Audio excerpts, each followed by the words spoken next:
Jenerali Evans Mtambi ambaye kutokana na majukumu ya kiserikali yuko nje ya mkoa wetu na aliniagiza nimwakilishe kwenye tukio hili.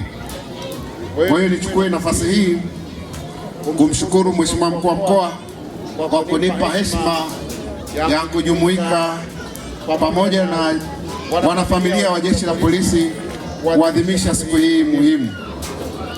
Napenda kutoa shukrani za dhati kwa Jeshi la Polisi mkoa wa Tarime Rorya kwa kuandaa tukio hili ambalo linaimarisha mshikamano kati ya askari, familia zao na jamii kwa ujumla.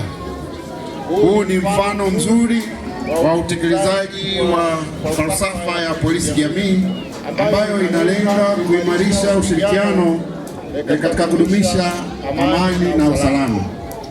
Nimefarijika kuona kuwa sherehe hizi zimeambatana na utoaji wa tuzo na zawadi kwa askari waliofanya vizuri katika utendaji pamoja na wadau waliotoa mchango mkubwa katika mapambano dhidi ya uhalifu. Hii ni jambo la kupongezwa sana, kwani linawatia moyo watendaji wetu kuendelea kufanya kazi kwa bidii, uadilifu na weledi zaidi.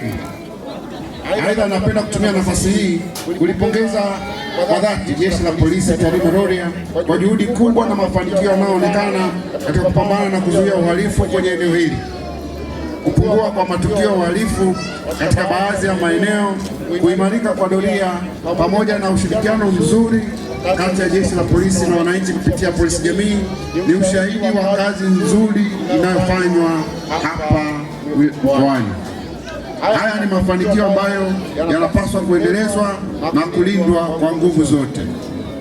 Nawahimiza muendelee kubuni mikakati madhubuti ya kuzuia uhalifu kabla hujatokea, kuimarisha ukusanyaji wa taarifa za kiintelijensia na kushirikiana kwa karibu zaidi na wananchi, kwani usalama wa eneo letu ni jukumu letu sote.